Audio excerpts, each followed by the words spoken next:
Kannur പാനൂരിലെ league അക്രമത്തിന്റെ കൂടുതൽ ദൃശ്യങ്ങൾ ഇപ്പോൾ പുറത്തേക്ക് വരികയാണ്. വിജയാഘോഷത്തിനിടെ ചാക്കിൽ നിന്നും ആയുധങ്ങൾ പുറത്തെടുക്കുന്ന ദൃശ്യങ്ങളാണ് പുറത്തേക്ക് വന്നത്. ദൃശ്യങ്ങളാദ്യം.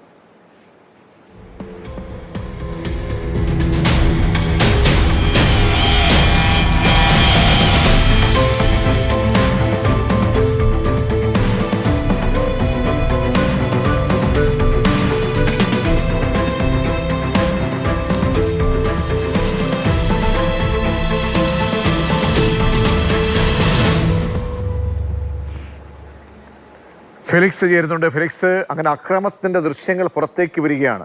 ഇത് എപ്പോഴത്തെയാണ്, ഏത് സമയത്തെയാണ്? പോലീസിന്റെ ശ്രദ്ധയിൽപ്പെട്ടോ?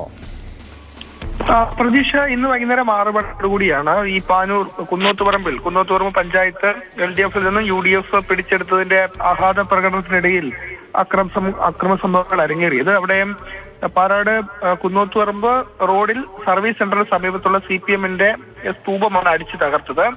അതിന് പിന്നിൽ മുസ്ലിം ലീഗ് എന്നതാണ് CPM പ്രധാനമായും ആരോപിക്കുന്നത്. ആ വിജയാഘോഷ പ്രകടനത്തിന്റെ ഇടെയാണ് ഈ ചാക്കിൽ കെട്ടിയ ആയുധം ആ ചാക്കിൽ നിന്നും ഈ ലീഗ് പ്രവർത്തകർ എടുത്തുകൊണ്ട് പോകുന്നതിന്റെ CCTV ദൃശ്യങ്ങൾ ഇപ്പോൾ പുറത്തു വന്നിട്ടുള്ളത്. ഈ CPM-ന്റെ സ്തൂപം അതിനുശേഷം അവിടെ അടിച്ചു തകർക്കുകയും ചെയ്തു. ആ സംഭവത്തിൽ വലിയ പ്രതിഷേധം CPM-ന്റെ ഭാഗത്തുനിന്നും ഉണ്ടാകുന്നുണ്ട്. LDF നേതാക്കൾ സ്ഥലം സന്ദർശിക്കുകയും ചെയ്തു. ഈ പാറാടുന്ന സ്ഥലത്താണ് കഴിഞ്ഞ ദിവസം വോട്ടെണ്ണലുള്ള ദിവസം വലിയ സംഘർഷം അരങ്ങേറിയത്. അതിന് പിന്നാലെയാണ് ഇപ്പോഴും പ്രദേശത്ത് സംഘർഷം തുടരുന്നത്.